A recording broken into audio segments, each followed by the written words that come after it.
नमस्कार दोस्तों, uncle talk में एक बार फिर आपका स्वागत है। आज का जो पॉडकास्ट है वो थोड़ा सा अलग तरह का है और ये सिर्फ पॉडकास्ट नहीं है, एक अवेयरनेस के लिए वीडियो है। ये पूरा जो आज का हम कार्यक्रम बना रहे हैं अवेयरनेस के लिए है और इसका संबंध सीधा सीधा आपसे है, तो इसको आप ज़रूर सुने। आज के हमारे जो मेहमान हैं अनिल दुबे जी हैं और प्रदीप चौरसिया जी, आप दोनों का अंकल टॉक में बहुत बहुत स्वागत है। नमस्कार। हम पूरे उस पर आगे जाएं उसके पहले थोड़ा सा इंट्रो में दे दूं। हम बात आज करेंगे जनगणना की, जनगणना 2027। चूँकि अभी 27 लगा नहीं है, लेकिन जो जनगणना है उसका नाम 2027 दिया गया है। वैसे तो 1 अप्रैल से 2026 से जनगणना की प्रक्रिया शुरू हो गई है, लेकिन पूरी प्रोसेस क्या होती है, किस तरह से होती है, क्या क्या उसमें चीज़ें आएंगी सामने, वो हम हमारे आज के जो दोनों मेहमान हैं उनसे पूछेंगे और साथ में पूछने के साथ साथ ये भी प्रयास करेंगे कि आप ये सब सुनने के बाद यदि आपके पास जब कोई जनगणना अधिकारी पहुंचता है तो आपको उनके साथ किस तरह का व्यवहार करना है वो भी हम आपको बताएंगे। तो शुरुआत करूं दुबे जी, मैं आप ही से पहला प्रश्न यही करूं कि सबसे पहला तो जो प्रश्न है कि 1 अप्रैल 2026 से जनगणना शुरू हो रही है और नाम दिया जा रहा है 2027, ऐसा क्यों है?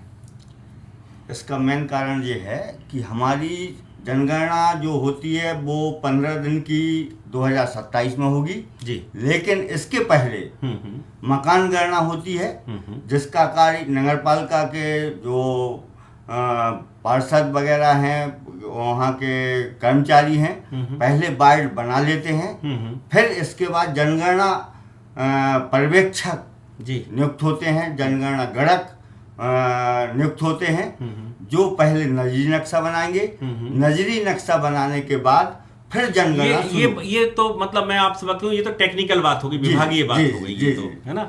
तो ये तो आप लोगों के अंदर की प्रोसेस है ना। अब मैं सीधा सीधा आता हूं कि ये जनगणना 2026 में शुरू होगी तो सबसे पहले नगर पालिका के एम्प्लॉय जाएंगे, वो वहाँ पे मकानों पे नंबर लिखेंगे, है ना, और इसके बाद फिर आप लोगों की प्रोसेस चालू होगी। तो फिर मैं ये जानना चाहता हूँ कौन कौन से अधिकारी जनगणना करने के लिए अधिकृत हैं जाने के लिए? सबसे नीचे प्रगणक होते हैं जी, जो जमीनी कार्य करते हैं। इसके ऊपर सुपरवाइजर होते हैं। जी जी, सुपरवाइजर के नोडल होते हैं और नोडल को प्रशिक्षण देने के लिए मास्टर ट्रेनर्स होते हैं जो जिला लेवल पर होते हैं और राज्य लेवल पर होते हैं। अच्छा अच्छा। प्रदीप जी, थोड़ा सा आपसे पूछूं तो ये जब आप लोग जाएंगे, जो भी व्यक्ति आपके यहाँ से अधिकृत होकर जाएगा जनगणना करने के लिए, तो एक घबराहट सी एक आम नागरिक को रहती है, पता नहीं क्या पूछेंगे, कहीं कुछ ऐसा तो नहीं पूछ लेंगे कि जो हमारी गोपनीय बातें चली जाएं, तो ऐसा कुछ तो नहीं है उसमें? देखिए, इसमें ऐसा है कि किसी भी जो एक अच्छा भारतीय नागरिक है उसको घबराने की कोई बात नहीं है। जी जी, ये एक राष्ट्र हित का कार्य है और जब राष्ट्र हित में जनगणना का जो कार्य हो रहा है, इससे ये होगा कि जो हमारे देश में, प्रदेश में, जिला स्तर पे, लोकल स्तर पे, पंचायत स्तर पर जिस प्रकार की शासकीय योजनाओं की आवश्यकता है जिससे कि जन कल्याण ज़्यादा से ज़्यादा हो सके, किन क्षेत्रों की क्या ज़रूरत है, वो सारी डाटा से अपने को ये आइडिया मिलेगा कहाँ पर पेयजल की समस्या है, कहाँ पर परिवहन की, कहाँ पर सड़क की, कहाँ पर हॉस्पिटल की, या कहाँ पर किस प्रकार की ज़रूरतें हैं। ऐसा तो नहीं है कि जो है असंतुलित विकास हो रहा है कि कहीं पर ज़रूरत से ज़्यादा सुविधाएं हैं और लोग कम हैं, और कहीं पर ऐसा है कि लोग ज़्यादा हैं और सुविधाएं नहीं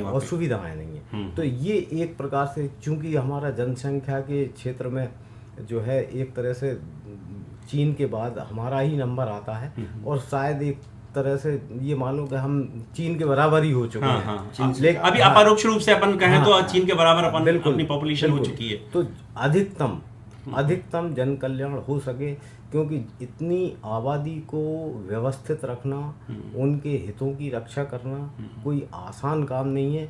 यदि प्रगणक, सुपरवाइजर, चार्ज अधिकारी और राज्य स्तर के, जिला स्तर के जितने भी लोग हैं, वो अगर इस कार्य को कर रहे हैं तो ये समझ लो आप कि वो एक राष्ट्र का महायज्ञ कह सकते हैं इसको अपन। हाँ, ये जो कर्तव्य है, ये नौकरी का बोझ जैसा नहीं है। ये आप अगर एक सच्चे भारतीय के मन से सोचते हैं, अगर भारत माता के हित का सोचते हैं, तो ये एक बहुत अच्छा जो है कार्य है, जिससे कि हम जो कार्य मान के चलिए विकसित होने के लिए 20 साल में होगा, अगर उचित डाटा आ गए तो हम वो कार्य शायद आधे समय में या कर सकते हैं, 1/4 समय में कर सकते हैं। जी, ये इसका उद्देश्य है। बहुत बढ़िया। अब इसमें एक बात पूछ रहा था कि जैसे आप लोग जाएंगे तो उसके कुछ आप पॉइंट बता पाएंगे कि क्या क्या हम पूछेंगे? एक किसी ये सपोज करिए कि जब मैं एक परिवार का मैं सदस्य हूँ, तो मेरे से आप क्या क्या चीज़ें पूछ सकते हैं? इसमें जो है ऐसी कोई गोपनीय जानकारी आपसे नहीं पूछी जा रही है जिससे कि आप भयभीत हों, और आपकी वही बातें पूछी जा रही हैं जो पहले से ही पब्लिक डोमेन यानी सभी को मालूम है। जैसे कि एक उदाहरण के तौर पे मैं आपसे पूछूं कि आपके घर में शौचालय किस प्रकार का है, तो इसमें कोई छिपाने वाली बात नहीं कि हमारे यहाँ टैंक वाला है या गड्ढे वाला है या सोखता है या सीधा नाली से कनेक्टेड है।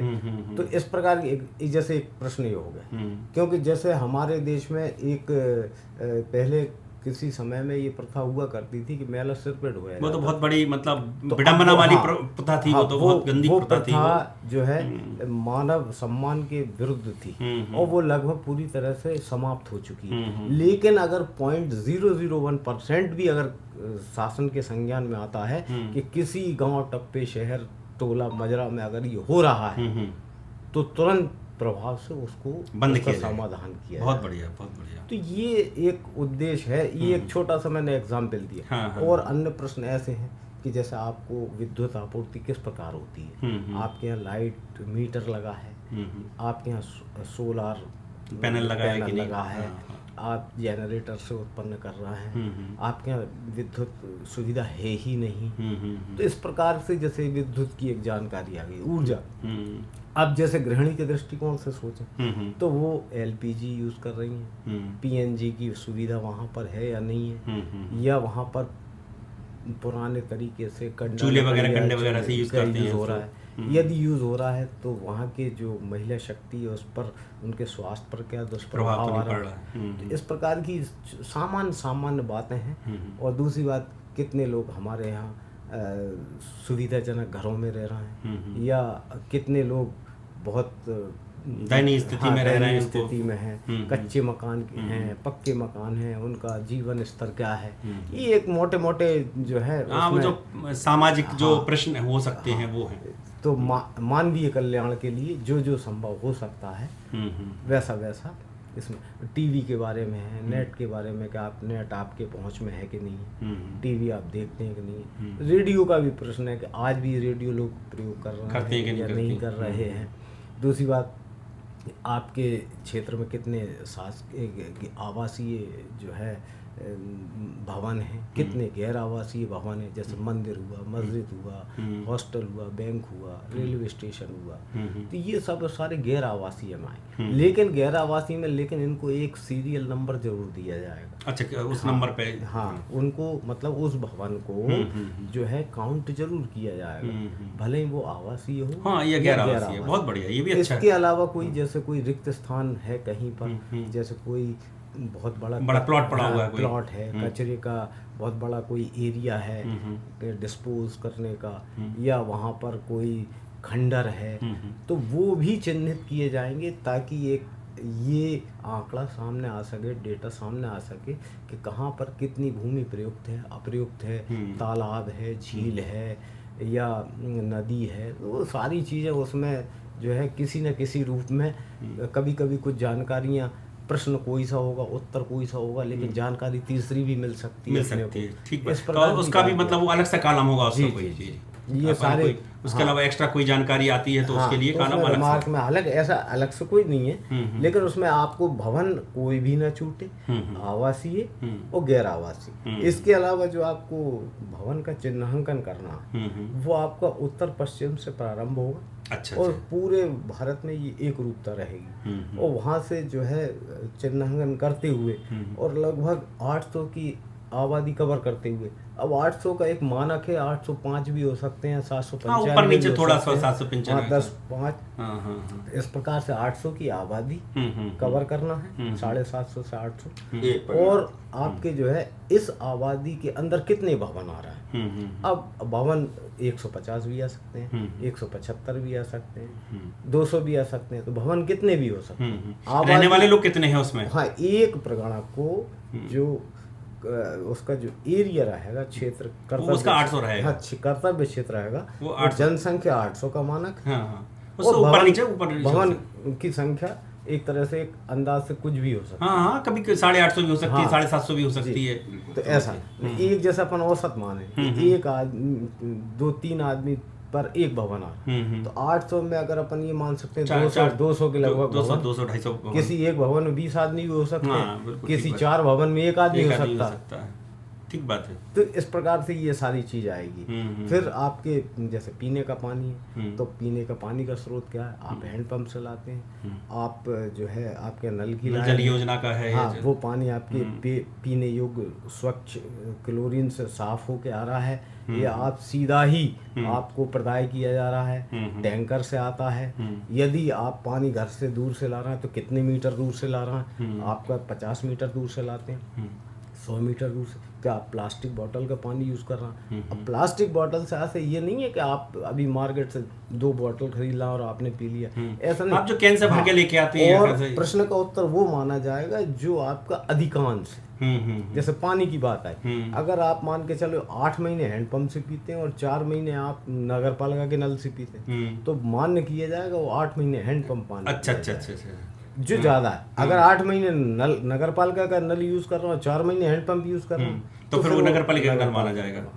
दूसरी बात, जैसे कभी अब जैसे एक इंदौर की घटना थी दूषित जल के बारे में, तो इससे अपने को जल का स्रोत के लोग जो है किन किन क्षेत्रों में किस प्रकार के पानी का सेवन कर रहे हैं, वो एक थोड़ा सा आंकड़ा। तो जो कुल प्रश्न है आपके वो है 34, तो उनमें से पूछे जाएंगे 33, क्योंकि एक प्रश्न रहेगा आपके मकान का नंबर का, तो वो तो पहले से ही डला हुआ है उसमें, वो तो अप्रगणक को अलॉट करना।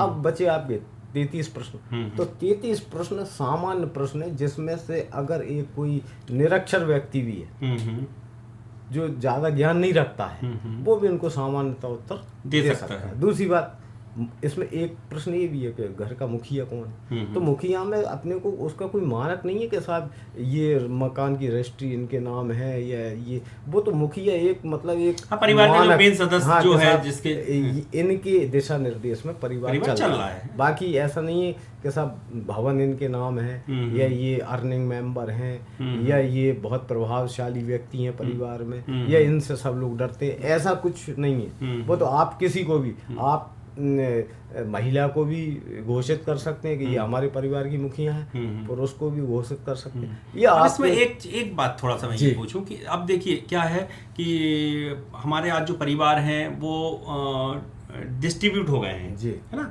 कि जैसे पिता गांव में रह रहा है जी, और बच्चे शहर में रह रहे हैं जी, तो उसकी गणना जब होगी तो वो किस तरह से होगी? उसकी गणना ये है कि जैसे आपके जो आपने जो भी डॉक्यूमेंट्स बनवा रखे हैं, जैसे मान के चलिए आपका आधार कार्ड गांव के पते का है, आप वोट गांव में डालते हैं, तो जनगणना किसी एक जगह होगी।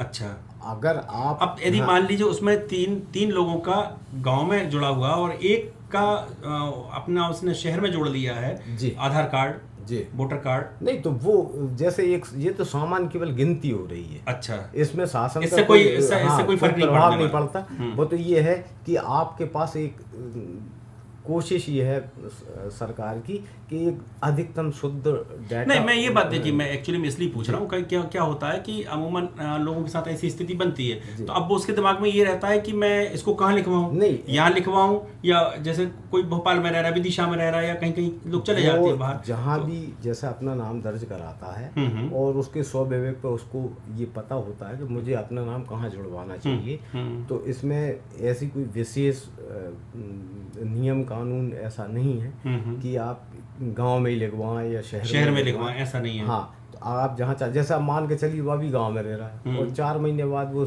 शहर में अपना आधार कार्ड परिवर्तन कराना चाहता है, वोट का परिवर्तन कराना, तो ये उसका स्वविवेक है। कुल मिला के उसको गिनती में आ जाए, गिनती में कि ये परिवार में इतने लोग हैं, आप हो, बस ये है उसका। अब पिताजी जैसे शहर में रह रहा है, बेटा शहर में रह रहा है, माँ बाप गांव में रह रहे हैं, तो अब गिनती उसको कहाँ करवाना है, वो परिवार के ऊपर निर्भर करेगा कि भैया हम वैसे हम 3 लोग यहाँ रह रहे हैं, 1 या 2 लोग हमारे बाहर रह रहे हैं। और उनकी काउंटिंग के बारे में बता देंगे साहब, उनकी गणना गांव में हो चुकी है और आप यहाँ हम हमारे परिवार की यहाँ कर लो। और अगर वो निकट भविष्य में ये सब चाहता है तो उसका स्वविवेक है, वो कहाँ पे अपने परिवार को चिन्हित कराना चाहता है, ये है उसमें। जी जी। अच्छा, अब इसके साथ थोड़ा सा ये और बताएं कि जब ये आप गणना करने जाएंगे किसी व्यक्ति के यहाँ, तो कितना टाइम लगेगा, मतलब एक पूरे एक फैमिली को आप कितना टाइम देंगे? देखिए क्या है इसमें, जो मुख्य समस्या आएगी इसमें वो ये आएगी कि जब प्रगणक परिवार के किसी भी सदस्य से 33 प्रश्न जो पूछेगा वो साधारण प्रश्न, अगर एक पढ़ा लिखा व्यक्ति है मुश्किल से 5 मिनट में दे सकता है जानकारी, सारे उत्तर। दूसरी बात, लेकिन अगर हर प्रश्न पे अगर वो भ्रमित होता है, जैसे उन्होंने आप खाना किस चीज़ पे बनाते हैं, एलपीजी सिलेंडर पे या लकड़ी, अब उसके मन में आता कहीं ऐसा नहीं शासन हमने को सिलेंडर देना बंद कर, अब वो सोच रहा है कि मैं सिलेंडर बोलूं या नहीं बोलूं। तो वहाँ पे वो मान के उन्होंने कहा अभी मैं पिताजी से पूछ के बताता हूँ, अब वो 5 मिनट फोन पे बात करके पिताजी से पूछ रहा है, तो वो टाइम वेस्ट उसमें होगा, टाइम वेस्ट। दूसरी बात, उनसे पूछा कि आपके घर में कितने कमरे, मान के चलिए उसके मन में भ्रम आ गया, कोई ऐसा नहीं कुटी जैसी कोई योजना आ गई 1-2 कमरे और मिल रहा है तो उसमें कंफ्यूज हो गया। बिल्कुल ठीक बात है, तो पूछ कुछ रहा है, उसके दिमाग में कुछ चल रहा है, बिल्कुल सही बात है, ठीक है। दूसरी बात, तो इस प्रकार से अगर ये भ्रम की स्थिति, लालच की स्थिति अगर पैदा होती है तो वहाँ पे 1 घंटा भी लग सकता है। सही कह रहे हैं। और यदि दोनों माइंड क्लियर है, प्रगणक का भी और जानकारी देने वाला का, तो मेरे ख्याल से 5 मिनट अधिकतम बहुत है। नहीं, आज आपको यहाँ बुलाने का मेरा मकसद भी यही है कि मैं इस बात को, जो जनगणना है, इसको बहुत इजी कर दें लोगों को, कि जितने ज़्यादा लोगों को, मेरे प्रयास से यदि ज़्यादा लोगों को ये पता चल पाए कि ये कोई भ्रमित होने की ज़रूरत नहीं है, और बहुत ज़्यादा मतलब ऐसे जटिल प्रोसेस नहीं है, बिल्कुल, कि नॉर्मल सी जानकारी आपको देनी है और बस वो लेके आपका काम हो जाएगा। तो आप मतलब अपना एक आहुति जैसे कहें कि आप भी अपनी आहुति इस राष्ट्रीय मिशन में दे सकते हैं। बिल्कुल देना चाहिए, सभी को देना चाहिए, कोई भी राष्ट्र हित का कार्य है। और जो भी आपकी वास्तविक जानकारी है वो बिना किसी भ्रम के, संकोच के, उसमें कोई गुणा भाग लगा के, ऐसा कुछ नहीं है। जो जैसा आपके घर में कितने कमरे हैं, आप इस प्रश्न का 3 हो गया उत्तर। अब वही की वही बात, अगर कोई भ्रम पैदा हो गया, हाँ यार कितने कमरे पूछ रहे हैं, क्यों पूछ रहे हैं कमरे, हाँ, अब जैसे उसमें किसी ने बारी बारी कहानी सुना ले हैं तो साहब 3, लेकिन एक बड़े भाई ने दबा रखा, अब इसका कोई इलाज थोड़ी है, वो तो हाथ से कमरे पूछ रहा है। सही बात है। तो ऐसे मतलब थोड़े हास्यास्पद प्रश्न भी आते हैं जो है BL। अच्छा, दूसरी बात, BLO के पूछने के तरीके पर भी उत्तर निर्भर करता है। वो किस जैसे कभी कभी जैसे आपने प्रश्न पूछा तो उस प्रश्न का जो समझने वाला उसने कितने प्रतिशत सही समझा। जैसे उन्होंने कहा आप LPG सिलेंडर उपयोग करते हैं, शायद नहीं करते हैं। अब वो 2-3 लाइन हो गई, तो इसमें नाप तोल के शब्द भी बोलना, अगर आपने 2 लाइन बोल दी तो हो सकता है वो दूसरी लाइन से भ्रमित हो जाए। सही बात है, केवल उसमें यस नो की बात है। तो ऐसा है, बहुत बढ़िया। अच्छा, अब दुबे जी आप थोड़ा सा बताएं, कुछ और आप कुछ कहना चाहते हैं कि जो है ऐसा कुछ खास कोई पॉइंट ऐसा हो आपका कि... हाँ, मैं थोड़ा सबको जानकारी देने के लिए कहना चाहता हूँ कि हमारी जो जनगणना 2027 हो रही है, ये हमारी 16वीं जनगणना है। इसके पहले 2011 में हमारी 15वीं जनगणना हुई थी। चूंकि कोविड-19 होने के कारण हर 10 साल में होती है, इसको 21 में होना चाहिए थी, लेकिन कोविड-19 होने की वजह से अब ये 27 में हो रही है। हमारी जनगणना का आदिकाल से चला आ रहा है।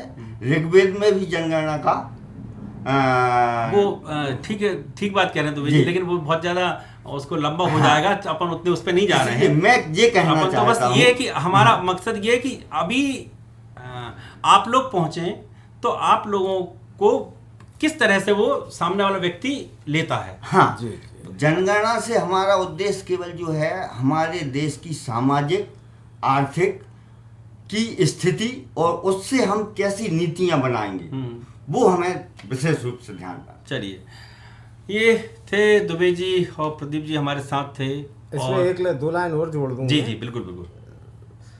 जैसे ये 2 चरण जो है ना, तो जो पहला अभी जो चरण चलेगा 27 नाम दिया है, चल रहा 26। तो जो पहला चरण है उसमें भवन की काउंटिंग यानी भवन की गणना की जाएगी। जी जी। आवासीय हो, गैर आवासीय हो, किसी भी प्रकार के। और जो आपका 27 में जो चरण चलेगा उसमें आपकी जनसंख्या की बात होगी। हाँ हाँ। अच्छा है ना, इससे अभी से अपन लोगों के लिए माहौल बना देंगे। लोगों को तो बहुत ज्यादा एक तरह से टिपिकल नहीं होगा। हाँ, एक तरह से इसको अपन ऐसा समझें कि ये पूरी प्रक्रिया लगभग 1 वर्ष की है। 1 वर्ष। नहीं तो मिशन बहुत बड़ा है। दुनिया का सबसे बड़ा जनगणना का कार्यक्रम व्यवस्थित होने वाला है। मतलब, और जहाँ यदि मैं अपने शब्दों में कहूँ कि तो जहाँ एक और आम नागरिकों के लिए सुविधाएं जुटाने के लिए आंकड़े इकट्ठे होंगे, वहीं इस बार नेताओं के लिए भी आंकड़े इकट्ठे होंगे। चलिए, बहुत अच्छा लगा, आपने अच्छी जानकारियां दी। और मेरा आप सबसे एक निवेदन बस इतना रहेगा कि जब भी आपके पास जनगणना अधिकारी आएँ तो उनको कम से कम 1 गिलास पानी की पूछें और अपनी जानकारी सुगमता से दें, जिससे वो अपना कार्य समय सीमा में पूरा कर सकें। और यदि आप जिस समय भी उपलब्ध हों उनका नंबर ले लें, उस समय उनको नंबर लेके बुलाकर और अपनी पूरी जानकारी देने में सहयोग करेंगे, ऐसा मुझे विश्वास है। नमस्कार। नमस्कार। नमस्कार।